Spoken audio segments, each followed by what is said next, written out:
Good morning. My name is Erica, and I will be your conference operator today. At this time, I would like to welcome everyone to the Alaska Air Group second quarter earnings release conference call. Today's call is being recorded and will be available for future playback at alaskaair.com. All lines have been placed on mute to prevent any background noise. After the speaker's remarks, there will be a question and answer session for analysts. If you wish to ask a question, please press star 1 on your telephone keypad.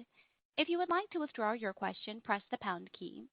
Thank you. I would now like to turn the call over to Alaska Air Group's Director, Investor Relations, Emily Halverson. Thank you, Erica. Good morning, and thank you for joining us for our second quarter 2020 earnings call. On today's call, you'll hear updates from Brad, Ben, and Shane. Several other members of our management team are also on the line to answer your questions during the Q&A portion of the call.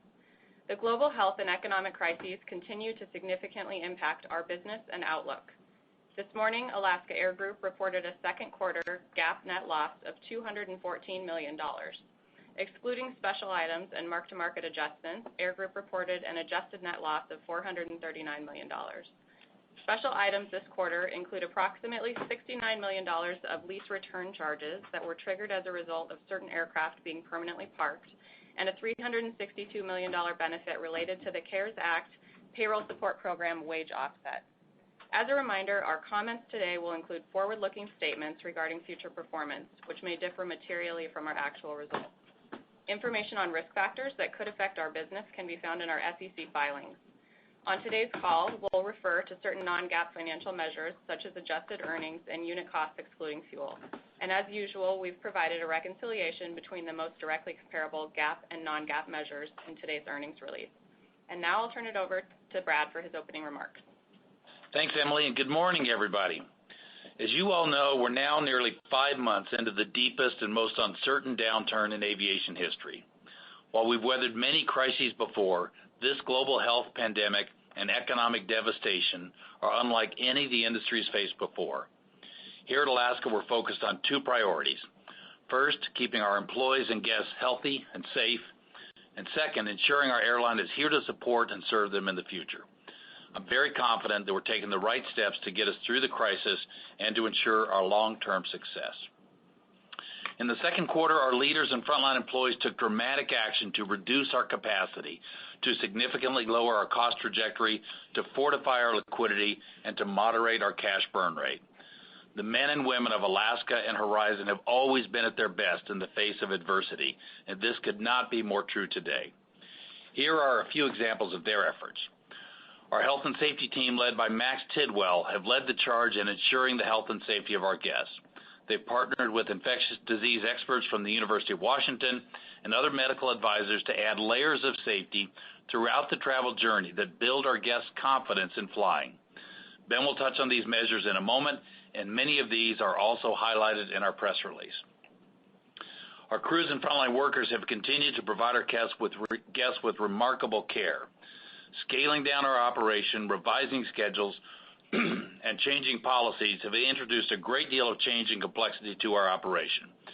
Our people have handled this complexity with poise and grace, educating our guests about the in-airport and onboard policy changes and providing them the best and safest experience possible. In the back office, our alliance teams and many others have continued to lay important groundwork for our future by moving our partnerships with American and One World forward. We're pleased to announce that we've received our formal invitation to join the One World Alliance, and we challenged our teams to accelerate their behind-the-scenes efforts to push for our entrance by the end of the year. This is admittedly an aggressive goal.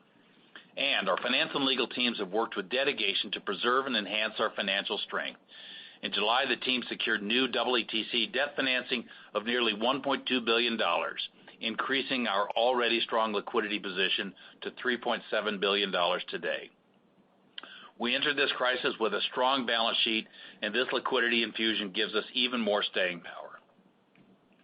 As Emily mentioned, we reported a second quarter adjusted net loss of $439 million, which excludes the benefit of CARES Act Payroll Support Program. These results came while flying at capacity levels that were 75% below the prior year. This is a sobering loss. It's the largest quarterly loss in our history, and it's obviously not a sustainable result. Our total revenues were down 82% for the quarter, and as bad as this number is, we believe it will be significantly better than the industry, which is a testament to our route structure and our low fares. Our adjusted operating expenses were down 47% for the quarter, and excluding PSP wage offsets, our wages and related costs were down 20%. In the second quarter, we were among the fastest in the industry to bring our cash burn rate down. During the month of June, our absolute cash burn rate of $4 million per day was best in the industry on a size-adjusted basis. We expect our July cash burn rate to be up in part due to slowing ticket sales. We're fully focused on getting our cash burn rate to zero. As you know, it's our goal to reach this objective by year end, and achieving this goal will require two things. One, it will require us to do everything possible to manage costs and to help our customers know that they are safe flying with us. And two, it will require a more positive national backdrop with respect to the virus. The news of late has been negative, with cases up, return to office schedules delayed, quarantines extended, and schools announcing remote learning for the fall. We take great pride in controlling everything that is within our control. We will continue to do this, and I am very confident that Alaska will reach cash break-even at or near the front of the pack with respect to our airline competitors. Once we get beyond cash break-even, we have confidence that our low-fare, low-cost structure and our strong network footprint will continue to be a source of strength. But a reality we likely face is that a recovery to 2019 levels will take at least 2 years. Flexibility is essential in this environment, but given what we know today, we are planning for our business to be smaller for the foreseeable future. Ben will share more details in a moment, but our current plans are to be 35% smaller than last year in October, and then building gradually to 20% smaller than 2019 levels by the summer of 2021. We've made some difficult changes to reduce management positions, and we're working on programs now for our frontline employees. We've made significant progress already, and I'm optimistic that we'll continue to reduce the number of furloughs required through early out programs, leaves of absence, and incentive lines. Ben and Shane will talk more about these in a moment. To be clear, our employees did nothing to cause or contribute to the economic environment that has led us to make these challenging decisions, and they've given everything they've got to push Alaska and Horizon forward. These two facts make these decisions incredibly difficult. We look forward to a day when we return to growing our airline. For today, we're focused on structuring our organization for our current reality, and this means adjusting our fleet size and our employee base. While this is a necessary step, I know that everyone here has the resolve to set a strong new foundation from which we can and will build our airline back to the size and growth trajectory we had prior to the crisis. Before I pass this over to Ben, I want to recognize the heavy weight that many people in our country, including many of our employees, are carrying in these trying times. On top of the tragedy of the coronavirus, our nation is grappling with long-standing and deeply rooted racial injustice. We all have a responsibility to do better, and I want the Black employees at Alaska and Horizon to know that this is a responsibility that those of us in leadership embrace. We stand for helping one another, and we stand for being good to one another.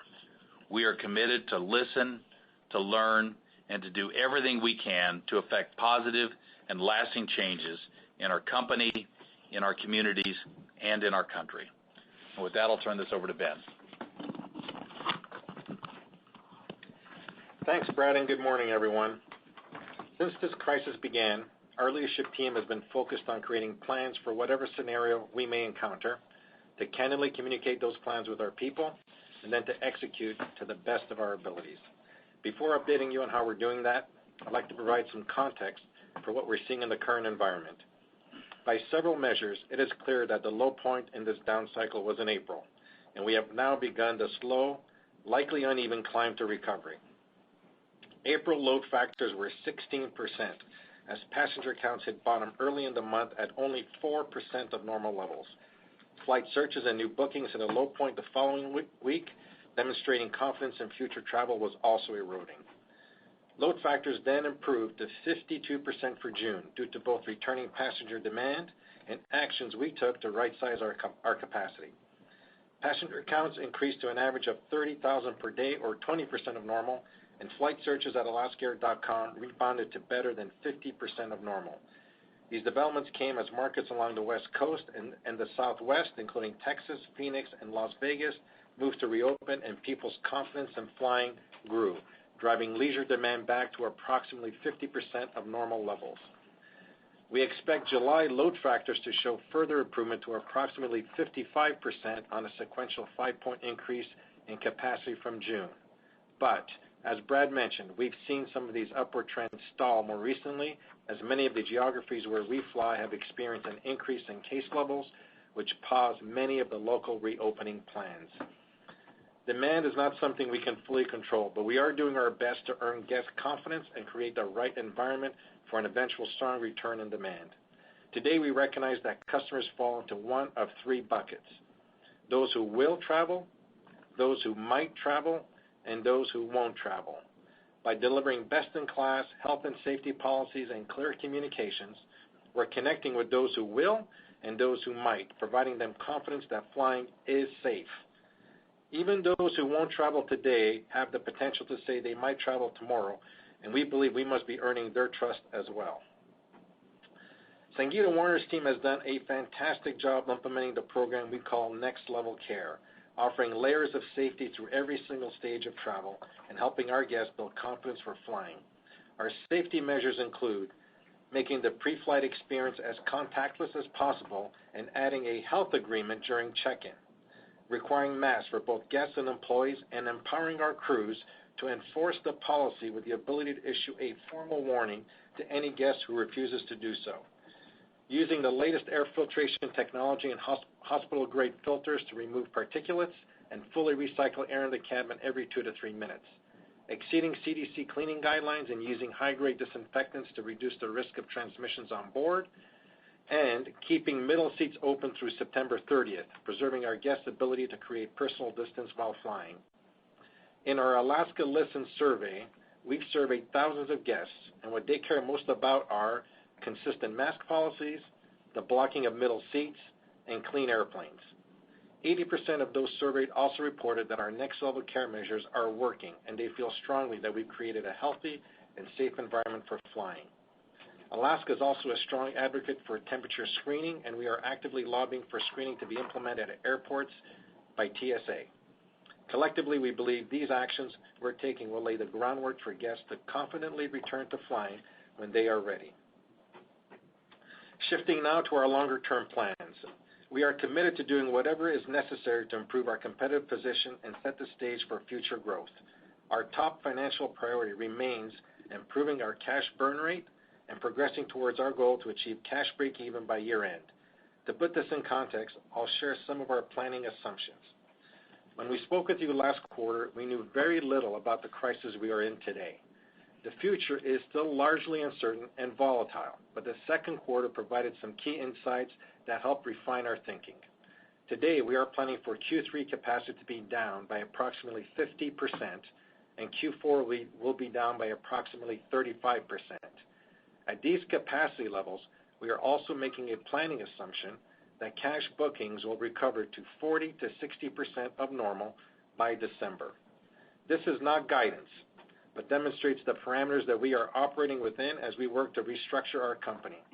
We believe these are reasonable planning assumptions for a few reasons.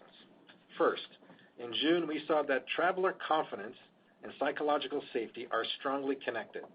As destinations moved to reopen and health concerns began to subside, leisure demand returned quickly. This tells us that the desire to travel is there, just below the surface. Unlocking this potential requires ongoing societal progress and cooperation through behaviors like mask wearing, better, faster, and more reliable testing methods, and improved treatments like a vaccine. We believe this progress will be made, even if slowly. Together, these factors would support continued leisure recovery. Second, we're in the midst of the biggest demand contraction in the history of our industry. As we all know, there are far too many seats flying today for the demand that currently exists. Adding capacity back in a disciplined manner is important for the health of the industry and is critical to our company's cash break-even goals. Planning for a business that will be 35% smaller in the fourth quarter has implications for our operation and for our people. We have been clear with our employees that no one has a crystal ball to the post-COVID environment, and we will adjust course on capacity if our assumptions don't materialize. Whatever demand and revenue scenario we face, maintaining the strong liquidity position we have built is paramount, and our goal to achieve cash burn break-even is a primary factor in the scenario plans we're putting together. Shane will share those details in a moment. The strong showing from teams across the organization in the second quarter gives me confidence that we are prepared to manage the change and challenges we're facing. I am so grateful for our dedicated and talented people, and I know we will emerge from this crisis stronger than we came in. With that, I will pass it to Shane. Thanks, Ben, and hi, everyone. Last quarter, we spoke to you about the factors we were focused on as we were beginning to manage Alaska through the initial shock of the COVID-19 crisis, including building our liquidity and aggressively managing our cost profile to preserve cash. Today, I'll provide an update on both areas, as well as share initial thoughts on restructuring Alaska for the future. On the liquidity front, we began 2020 with $1.5 billion in cash and marketable securities. Since March, we have added over $3 billion to that liquidity from a $400 million draw on existing credit lines, $425 million from a one-year loan in March, $163 million in new financing secured by aircraft, approximately $1 billion in payroll support via the CARES Act, and in July we added $1.2 billion of cash through a EETC transaction. Accumulating this level of liquidity in about 90 days' time is a superb achievement, with credit due to our teams in Treasury, Finance, and Legal. The EETC is a new addition to our capital structure, and the team was superb in telling Alaska's story, attracting new investors, and closing the $1.2 billion raise at reasonable rates. I would add that while we moved quickly, we also had clear objectives we applied to guide our thinking about how to initially add liquidity during this crisis, which were 1, retaining strategic and financial flexibility, 2, achieving a low cost of financing, 3, maximizing cash yield from our collateral, and 4, avoiding dilution of our equity base. Our current financing mix nicely balances these objectives and leaves room for us to take further action if we need to. Today, we have $3.7 billion of cash on hand. We have $1.1 billion of unencumbered aircraft and non-aircraft collateral, and we also have our mileage plan assets available to use as collateral for future financing. In the immediate term, given the uncertainty going forward, we do intend to continue to evaluate and pursue smart ways to add liquidity. We are in ongoing discussions with the United States Treasury for participation in the CARES Act loan program, which could provide an additional $1.1 billion in financing, utilizing our mileage plan assets as collateral. In July, we signed a non-binding LOI with Treasury and anticipate final terms would be reached over the next 8 weeks. In parallel to the ongoing discussions with Treasury, we are evaluating other avenues of collateralizing mileage plan and other assets as well. In addition to raising capital, the most important goal we have is to aggressively manage our cash burn rate. As mentioned, we do believe we were successful this past quarter in managing cash burn down at the quickest rate in the industry. This progress is a testament to Alaska's low-cost culture and the commitment of employees throughout our organization.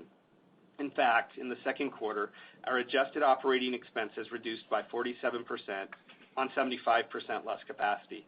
We typically view our costs as 40% variable in the near term, so to achieve a 47% reduction is a good result.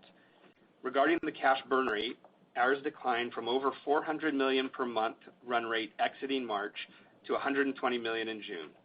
As a reminder, we define cash burn as all operating cash receipts, or cash that will turn into revenue, plus investment earnings, offset by all cash expenditures, including debt service and CapEx.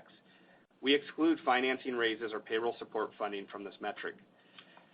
The improvement between March and June was driven by improved bookings with stabilized cancellations, payroll savings of $45 million through the use of voluntary leaves, reducing management schedules, and flexing crews down to contractual minimums, variable cost removal on reduced capacity, and the immediate suspension of discretionary and reduction of overhead spend. July's cash burn, however, will be higher than June's, driven by the slowing of forward ticket sales and the variable costs of incremental flying in the month. As Ben mentioned, our planning assumption today is for capacity to be down 35% in Q4, and we are planning for cash booking scenarios of down 40 to down 60%. I want to expand on what that will mean for our cash burn goals, our people, and our cost structure. To achieve cash break-even by year-end while operating at levels 35% below 2019, we must reduce the size of our workforce. Today, we have approximately 23,000 employees, and we would likely need as many as 7,000 fewer active in the fourth quarter. Our goal is to mitigate to the greatest degree possible involuntary furloughs. As of today, over 30% of our employees are on voluntary leaves of absence, and we will continue to offer that program for the remainder of the year. In July, we initiated early out programs for all of our frontline workers and offered incentive leaves to pilots. While we will need to send out warn notices on August 1st to potentially impacted employees, these mitigation efforts will reduce the number of involuntary furloughs that we expect to face in the future. Also, we have made the decision to reduce our management positions by 300 or 15%, effective October 1st. These are in addition to prior reductions of about 200 over the past couple of years. It goes without saying these decisions have regrettable and meaningful impacts on employees who invested their careers here. While extraordinarily difficult, these actions are necessary given the realities of our business going forward. Beyond these immediate decisions impacting our payroll, we are also finalizing our plans to repair our cost structure and to ensure our ability to reach cash break-even, even in a severely depressed revenue environment. It is our intent to ultimately return Alaska to pre-COVID CASM-ex levels, even if we are a smaller company on a sustained basis. To begin that effort, we are targeting to achieve structural cost reductions that would hit a $250 million savings run rate exiting the year. We'll have more to say on future calls on specifics of our restructuring plan. As we turn to questions, I would close by saying that while all of this is easy to read off of my script, the truth is these things are very hard to do because they impact people. We are truly drawing lessons from our past, where tough but balanced decisions were made by those management teams, which then put Alaska on a course to achieve all it has the past 15 years. And that mindset hasn't changed. We have to run a good business in order to have the future we want for our people. And with that, let's go to your questions. At this time, I would like to invite analysts who would like to ask a question to please press star, then the number 1 on your telephone keypad. We'll pause for just a moment to compile the Q&A roster. Your first question comes from the line of Joseph DeNardi with Stifel. Hey, good morning. Maybe Shane or Ben, can you just talk about maybe some of the conversations you're having with your corporate customers? You talked about maybe the kind of the 3 bucket of your customers, and can you maybe speak to kind of the confidence you have that maybe the pace at which corporate returns and maybe how much does not return? And I know it's a difficult question, but maybe just kind of the framework you're using to approach that. Thank you. Thanks, Joe. I'm going to let Andrew. Andrew's been doing some work on that, so Andrew can provide some color. Joe, thanks for your question. Yeah, we're obviously talking to our corporate customers weekly. We're seeing what I believe the whole industry is seeing is that the corporate travel is massively down, over 90%. A big part of what the corporate accounts are dealing with is this concept of duty of care. And so, with the extension of closing of office spaces, right now we're not really seeing any thawing in the business demand. And so, as Shane's been discussing, we're just going to be structuring our business in a way for a more prolonged comeback of business. That said, we've always excelled on the leisure side, and that we continue to expect to occur. And then Shane, just on the loyalty program, if you use it as collateral for the loan package from Treasury, how much additional, I guess, financing capacity do you think exists against it? Thank you. Yeah, thanks, Joe. Appreciate the question. So, as you know, and I think this is one issue we are running into with the CARES loan program with Treasury, they are capped in how much that they can actually allow us to finance with that program, and we believe that, they're capped at a rate that's well below the total value of mileage plan. And so it was our intent to pursue getting additional financing out in the public markets. Recently, we've been presented with terms that would limit our ability to do that, and that wasn't something we expected to be part of the terms with Treasury 45 days ago. So we are still processing that, working with Treasury, and making sure that they understand that we think our ability to get full value for Mileage Plan from multiple sources, partly from them and partly from public markets, is in fact in everybody's best interest. So we're working through that. I think what we shared last time, we kind of gave you guys the road to math that suggested our value, the Mileage Plan value was a little over $5 billion, and you can sort of apply your best guess on LTVs or how much we could get from it. But the government is capped at $1.1 billion, and we think we can raise much more on the $5 billion or more base of value that we have. Got it. Helpful. Thank you. Thanks, Joe. Your next question is from Savi Syth with Raymond James. Hey, good morning. Appreciate all the color on the cash burn and everything. I was just kind of curious, so does this $250 million structural program, I realize it's a stretch goal, but does that get you to cash break even today if things do not improve the way you're thinking about it? Yeah, thanks, Debbie. I would a little bit, they're totally connected, and I want to make sure that everybody's clear. It's really a run rate. It's an exit rate that would annualize at $250 million, so it's not necessarily structural reductions of $250 between now and the end of the year. It's definitely going to be part of the formula that gets us to cash break even. I think even on the 40 to 60% revenue scenario, we would have to do this to get there.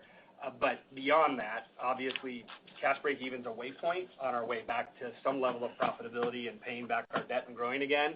And there's no doubt in our mind that we will have to be very aggressive on restructuring the company to ultimately get back into a growth trajectory and to pay down this debt that we've taken on. That's helpful. And then if I might follow up on the revenue answer and commentary. So I'm just trying to understand as you think through the kind of the projection here. Does September, is it kind of fair to assume that September doesn't do as well as August on a year-over-year revenue basis because it historically relies more on business passengers, or are you kind of based on kind of the build you're seeing in leisure, et cetera, maybe is that not a fair assumption? Yes, Sevi, I'll and I don't know if Andrew wants to add color. I think it's a fair assumption that September would be worse than August based on what we're seeing today. I don't know that I would, sort of say that those are the drivers, but as Andrew mentioned, we don't expect business travel to be back at, anytime soon, certainly not by September.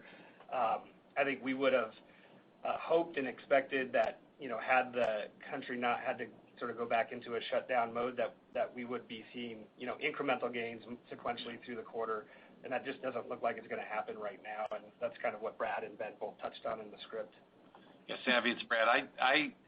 I think there is business seasonality, which would help most Septembers, but September is still, the weather's still good, kids are going back to school. I really think what we're seeing is what all airlines are seeing is the news feed has just changed. The coronavirus have spiked. Quarantines are moving from July 1st to August 1st to September 1st. They could go longer. Employers are announcing basically that they don't want their people traveling and that return to office schedules are being delayed. Schools in a lot of our geographies, that's the driver. And we've seen it. We were on we tried to say this in the prepared remarks, but we were sometimes you see this stuff more clearly in retrospect, but we were on a really nice clip through the July 4th weekend in terms of, it seems like every day there was 1,000 customers more than the previous day. But as the narrative changed and as the headlines changed, I do think every airline has seen softness in bookings for future travel, and that's the thing that's making us nervous about August and September. I do want to, while we're on it, I do want to say that we're committed to managing our schedule responsibly, and we're committed to doing everything we can to get to cash burn of zero at or near the front of the pack of the industry. So we're not giving these industry commentary as an out or anything like that. We're going to manage what we can control as good as anybody out there, I believe. But I just do think folks should know that the environment is, and I think you know this already, the environment is quite a bit different than it was 30 days ago. Makes sense. Appreciate that. Thank you. Thanks, Abby. Your next question is from Hunter Kay with Wolfe Research. Hey, good morning. Hi, Hunter. So I think you're secure enough for me to ask you this question. Obviously, COVID is an opportunity to make a lot of changes that can't be made when times are good. So what are 2 or 3 things that you think Southwest Airlines does really well that you think you can mimic for yourselves? Well, Hunter, it's Ben. I think right off the bat, I think our company respects Southwest tremendously. They're a great company, and they're led by fantastic people. I think when you look at Southwest, I think their success lies on a core of having a low-cost structure. And that is something, as you know, we focused on our whole, at least my whole career here and Brad's whole career. So a low cost matters in good times or in bad times. So I think if there's one thing that we've always admired about Southwest and will continue to emulate is that a strong balance sheet. Shane said it is the less cash we burn, the less we need to pay off when we get out of this. So we need to get through this crisis, get the cash break-even, and start paying down this debt and get back to a trajectory of growth. And then just having enough dry powder to take advantage of opportunities. And that's why we've seen Southwest just fantastic growth, and you know, we have the same mindset. So there are a lot of great things about them that we've admired, and we'll continue to do so. Brad, I don't know if you want to answer. It's good. Yeah. Okay. And then maybe you said this, I'm sorry, Shane, but if not, you said it'll take 2 years to restore the schedule to 2019 capacity. Does that mean that it should take about 2 years to get to that CASM-ex of 2019 or better too? Is that fair? Hey, Hunter. Yeah, in the script, that's what Brad mentioned, that we while we don't have a crystal ball, we're looking out and thinking it's going to be, you know, a 2-year process. I would say we would want to be left of that, and we're not in a position to give you specific dates at this time, but I think what I said in my script was our intent is to get to pre-COVID CASM-ex, even if we're a smaller company on a sustained basis. And so we're working through that. We'll have more to talk about on the next call, I'm sure, on this topic. But no, I don't think that we're waiting to get back to pre-COVID capacity to reach our pre-COVID CASM-ex. Okay, Shane. Thanks a lot. Thanks, Hunter.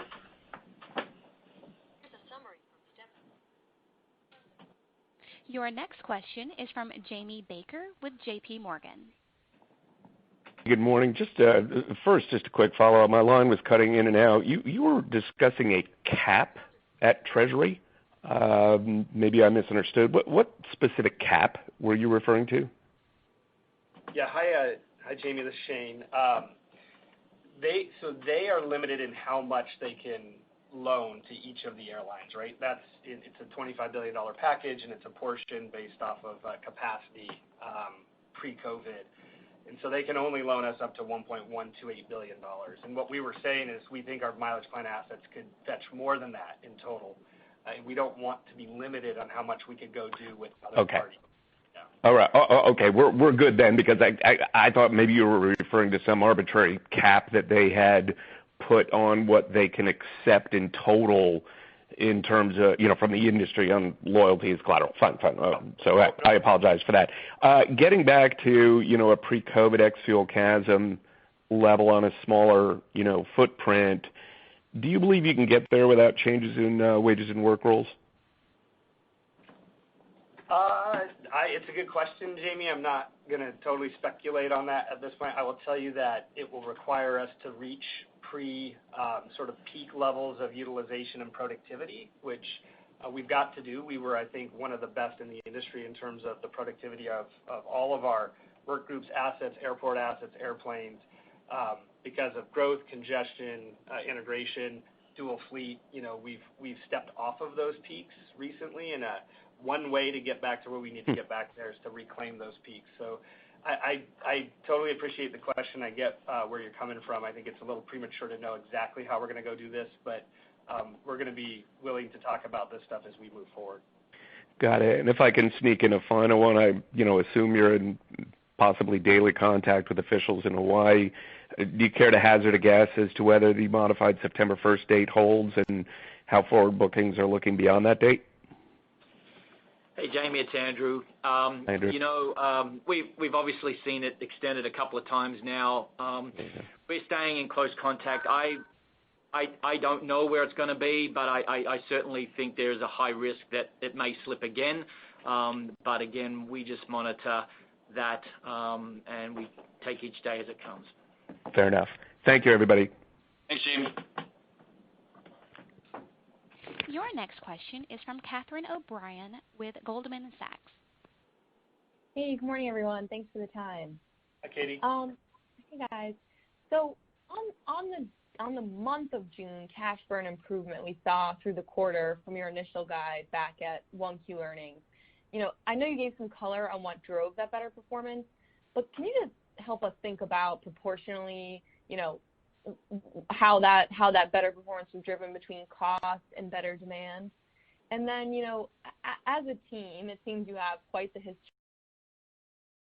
history of finding incremental cost savings. So any ongoing projects that could drive cash burn down from that $200 million figure you've got in July out there, even excluding a better demand backdrop?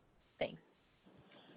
Katie, I might start and get Shane to talk about the cost side, but I think a big driver is our network and our low fare proposition. If you actually look at our revenue line, our revenues were down 82%, which I said in my script.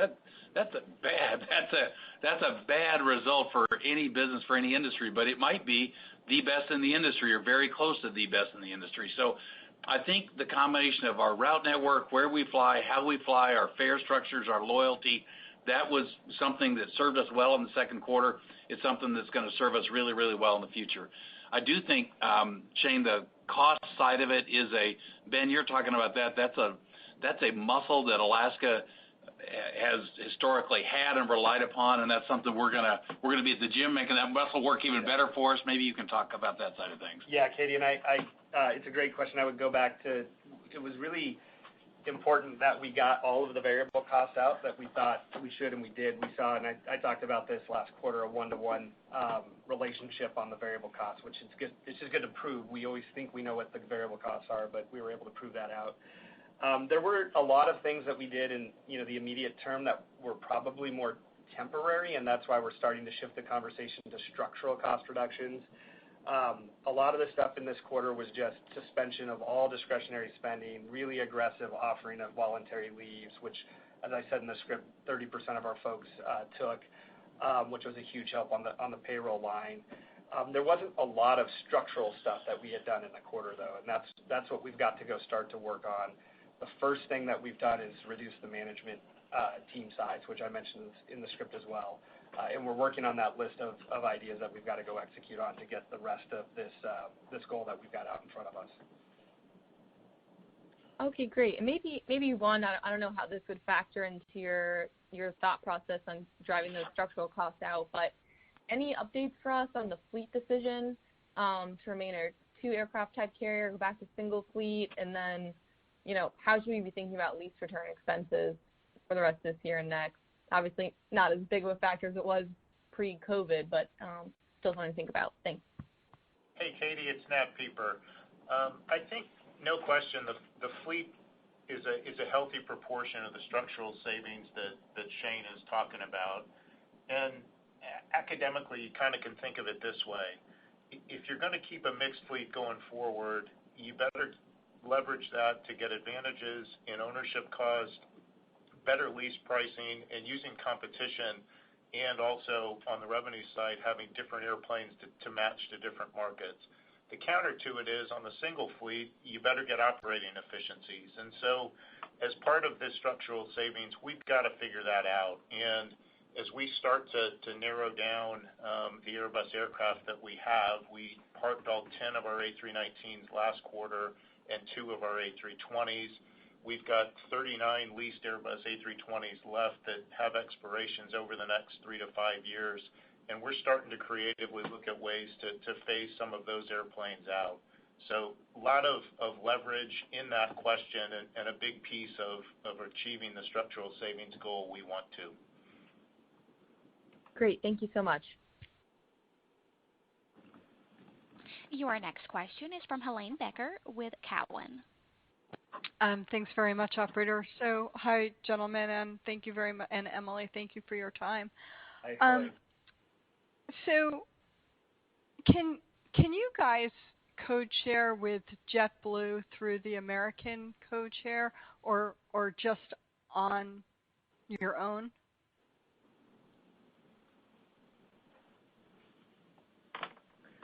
Hey, Helane, it's Andrew here. Number one, I think we don't have a relationship with obviously JetBlue. Number two, we're not in a position to go into the privity of contract details with our West Coast International Alliance. I will say that we are very excited and very committed and discussions, and you've seen the recent One World invitation. But both American and Alaska, I think, are really well positioned to grow our presence and strength off the West Coast, both on the corporate side, the leisure side, and we've spent a lot of months putting together a very compelling alliance on the West Coast, and we're very excited to start to get that into motion. Yeah, people have sort of, international isn't top of mind for people today, understandably, but competitively being able to go into the marketplace when corporate travel is back and have a robust solution that covers a extraordinary domestic network but also international is important. So we're going to push this thing hard so that when we have international travel again, which we will, we're really well positioned. We're super excited. American has announced service from Seattle to Bangalore and Shanghai and London, and the One World offering out of Seattle and other West Coast cities is just going to be really, really strong. So we're excited about this, and we're going to push it hard. Yeah, thank you. I appreciate that. And then for my follow-up question is, as you think about coming out of whatever we're in now, this COVID, this dreadful situation, and you think about winning the recovery as a smaller airline, do you think about, does this really give you a chance to pull out of markets that maybe didn't make sense before, but that you were, sort of flying because you'd either always flown them or because, Virgin America had been in that market and they had kind of always flown them? Like, does this give you a chance to be more thoughtful about where and when you fly?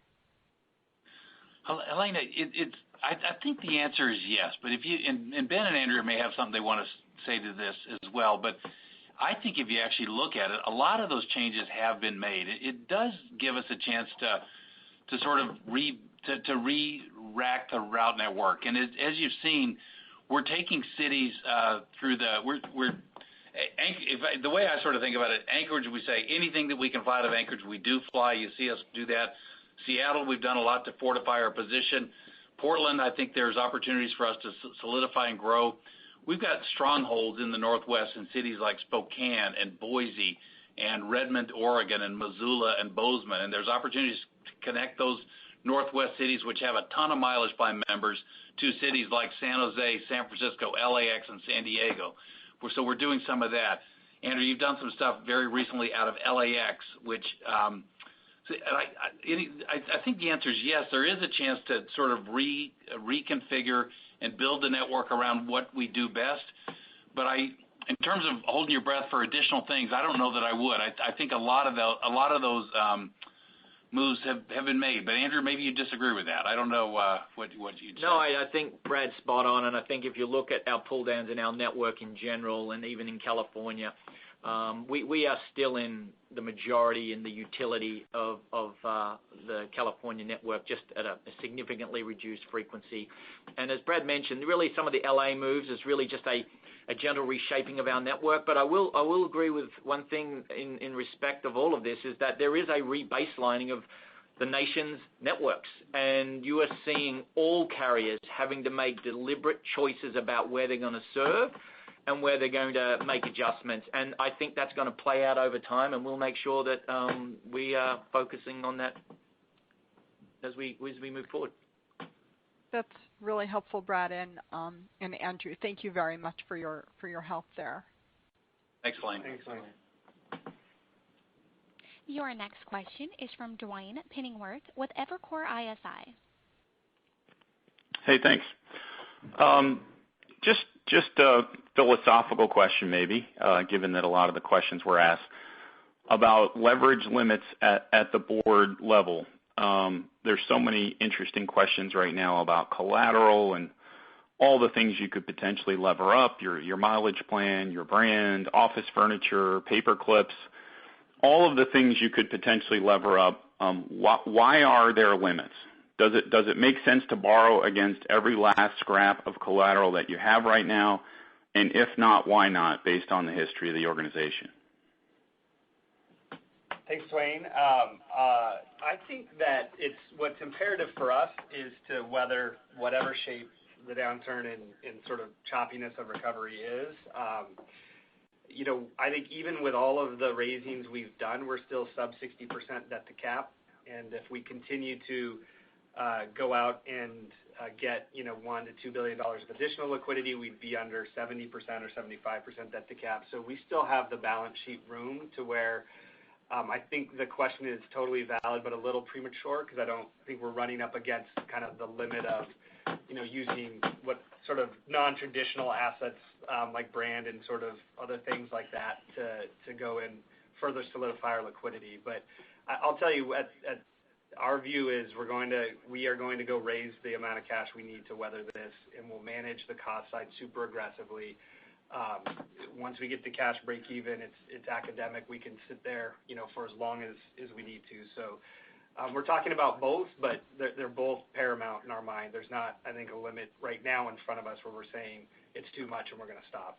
Once we get there, though, we obviously would come back and share that with you guys. Certainly not a criticism of where you are now, but I guess drawing on the long-term history of the company, what's the downside of being overly burdened with debt?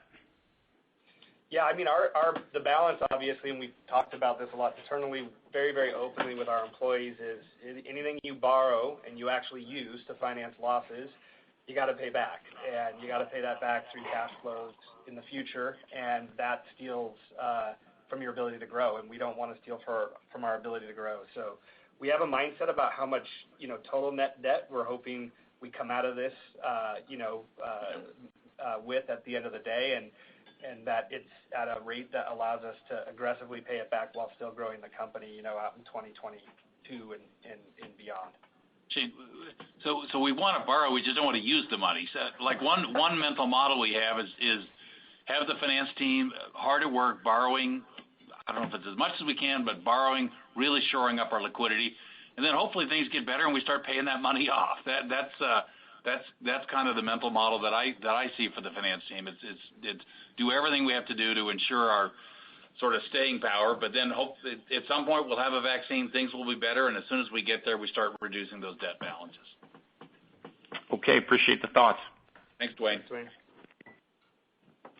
Your next question is from Mike Linenberg with Deutsche Bank. Hey, good morning, everyone. Just two here, and Brad, your initial comment, and you followed up with about the testament, your cash burn being where it is, probably best among the industry, appropriately sized. And you mentioned it being a testament to your root structure and low fares. And then Andrew, I know on Helene's question, you sort of touched on, some of the changes you're making to the network. But when we sort of look at the changes that you have made and have announced, you've probably made more changes to your network really in the last 3 to 6 months than I would say the competition. And I'm just curious, how much of it was a function of responding to COVID-19 and maybe moving aircraft out of business markets and putting them more into leisure-oriented markets? Or how much of this was maybe a function of, the American agreement back in February where, you want to reposition airplanes so that maybe, you have better connectivity across both networks? Or maybe it's a little bit of both. I'm just curious about, sort of the thinking and what's driving the change to the network. Hey, Mike, I mean, just at the highest level summary, I think the most significant changes I think you're referring to are really boiled down into serving secondary Pacific Northwest markets from California. I mean, if you looked at the vast majority of the changes in numbers at a high level, that's what they would be. And I think these are markets where we are strong. We've got good regional aircraft right now. Purdue's make sense for us, and that was sort of part of a strategy shift. And as we got into this, it still made sense to do those. I think some of the other changes you've seen of just retweaking and looking at, for instance, LA and making sure that we're positioned on the leisure side, which we're solid at. So I think overall, but I think at the end of the day, if you look at the network, it's essentially utility-wise the same, except that frequencies are significantly down right now in these massively depressed transcon markets in California, and we've pretty much maintained everything in Seattle from a destination perspective. Okay, that's helpful. And then just maybe to Ben on the airport side, we've heard airlines as an industry talk about ways to improve peace of mind with customers, finding ways to get them to want to travel again. And the concept of temperature screening by the TSA, it's been kicked around for some time now. It feels like several months, and yet I'm not sure if it's gone anywhere. What are some of the gating issues in trying to move that along? This is on temperature screening. Diana, you've done some work there. So we're strongly advocating for the TSA to take up temperature screening. We're doing a proof of concept with the Port of Seattle here in the SeaTac airport. Honestly, I think there's some just varied science on whether or not it actually does sufficiently screen people, whether there's enough people that are caught with temperatures, high enough to actually screen them out. And so there's ongoing debate about whether or not it's worth putting it in place across airports. But we are continuing to ask for it. It's another layer of safety in addition to all of our steps in next level care. And it could increase guest confidence. Mike, we have them here in the building. Honestly, everywhere we go in, I'll tell you, it's slick technology. I don't know if you have it. You just put your face, and literally 2 seconds, it takes your temperature. And we're just saying, look, it's just another level of confidence for customers to come in to say, look, your temperature is normal. It's just another step in making sure that people are getting on board airplanes that are safe. So we're going to continue advocating for it. It'll likely not go as fast as we would like, but we're going to continue pushing on it because I think it's just part of the confidence of society and people flying. Okay, very good. Thank you. Thanks, Mike. Your next question is from Brandon Oglinski with Barclays. Hey, good morning, everyone, and thanks for taking my question. I guess, Brad, at a high level, should investors expect that you guys, not only want to manage to like a cash break-even level before a full recovery, or should we even expect that, like, if this drags on longer, that you guys could manage towards earnings? And is that, I guess, from the outside looking in, is that even a prudent decision? Because if you expect demand to come back, maybe you don't want to cut costs that far. Can you just help us out on that? Yeah, you broke up a tiny bit there, Brandon. So can you just summarize your cell phone or something broke up a little bit? Yeah, sorry about that. I guess I was just asking whether it's prudent for you guys to be managing towards positive earnings in this environment, or is that not the right mindset? No, I think it's the right mindset. I think there is a balance that any business would look at in terms of staying power and liquidity and sort of doing everything you need to do from a cash flow, P&L, fundraising perspective to be in total control of your future while seizing strategic opportunity on the other hand. And I do think if you guys that have followed Alaska for 10, 20, 30 years through these different crises, you've seen us be very contrarian. You've seen us make some of our boldest bets when things are down. So I think it's a good question. I think for now, though, demand is really, really down for all airlines. And so we believe the right move for Alaska at this juncture is to get our schedule right, given the demand that we have, and to continue to do the things that we're doing on the liquidity side. On the cost structure side, I think we want to do the things that make us better and stronger coming out of this. I don't know. What I'm trying to say, if we do see opportunities, we want to have the balance sheet and the mentality and the will to take advantage of those opportunities. Right now, what we see is an imperative to sort of get resized given the extraordinarily weak demand that all airlines, including Alaska, are seeing. Brian, well, I'll add on that. I think when you look at our Q4 capacity down 35%, I think we're in a good place. I don't think that's overly aggressive, overly conservative. It allows us to flex up or down. and allows us to manage costs and also take advantage of an uptick in demand. So I think we're threading the needle pretty well on that. Yeah, thank you. Sorry about the cell phone. No worries. Thanks. Your next question is from Daryl Genovese with Vertical Research. Hi, guys. Thanks for the time. Andrew, or if Nat's on the line, I think at the time you closed the Virgin America deal, you had to scale back the American Airlines relationship. Would you just remind us what you're not allowed to do with American and whether you're waiting on any regulatory approvals to re-ramp that relationship or the relationship with the One World carriers more broadly?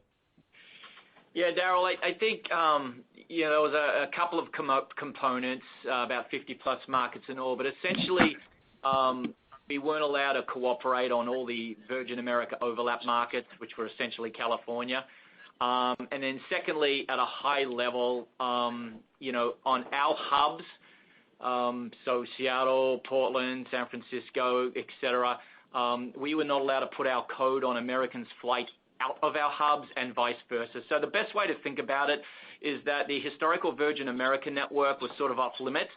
And then secondarily, really getting connections beyond American's network and beyond our network was still fine. So we continue to operate within those parameters, obviously, and look at what options and what we may need to do going forward. But I will say it, as it stands today, we're still, given those, have a lot of opportunity to work with American. Great. And Daryl, this is Kyle. On your second question, we're totally clear of regulatory requirements. We cleared those hurdles, I think, in early May or so. Yep. Okay. And then Shane offered up this $250 million target on the structural cost takeout. I mean, is there, even if you're not ready to disclose the number yet, I mean, is there something, similarly substantial on the top line as it relates to the One World membership? Oh yeah, so Daryl, we haven't really, put any sort of information out in terms of what the value of that might be. I don't think we're going to do that this morning either. But suffice it to say, Brad, I think, and Andrew both done a really good summary. The opening up of the globe, through our major West Coast hubs and focus cities is going to create a lot of value for customers that we think we're excited about.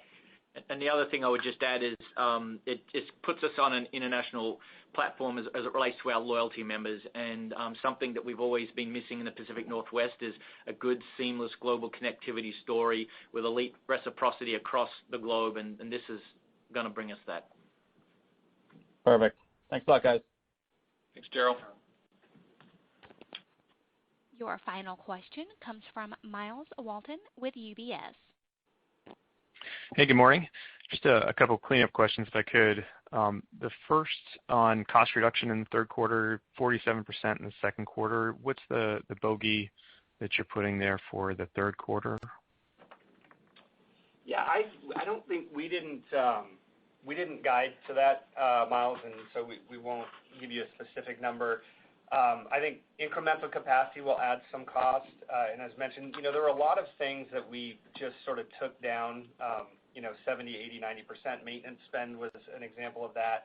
Mm-hmm. You can't do that forever. We've got to start bringing aircraft out of storage, and we will have to start maintaining those. So there are some things that we'll layer back on the cost side, and that's why it's important that ultimately we see a better sort of backdrop on the on the national sort of public health front, so we can get some of this demand back going again and sort of regain the trends we saw in late June, early July. But I would expect the cost removal to be a little less in next quarter versus this, but we haven't guided to anything specific. Okay. And then one other cleanup on the yields in the second quarter, obviously, up 30% year on year. Can you just give any nuance to what was going on there? And I guess the outlook for the rest of the year looks more normalizing to prior trends. Hey, Miles, this is Chris Berry. The yields for the second quarter were a bit odd simply because we still have some residual stuff from the mileage plan program on flown miles that really related to the Virgin America acquisition years ago. So that sort of stayed about level, and that's why you see the yields pop in Q2. If you look at the real raw passenger yields, they really were not up nearly that much. And the raw passenger yields were up probably about 9% for the quarter. So you'll see that fall off as we move into third and fourth quarter, and it'll be more relative year over year. It'll look a little bit more realistic. Sounds good. Thank you. Yeah. Okay, I think that's our final question. Thanks everybody for tuning in. We look forward to chatting with you next quarter. Thank you for participating in today's conference call. This call will be available for future playback at alaskaair.com. You may now disconnect.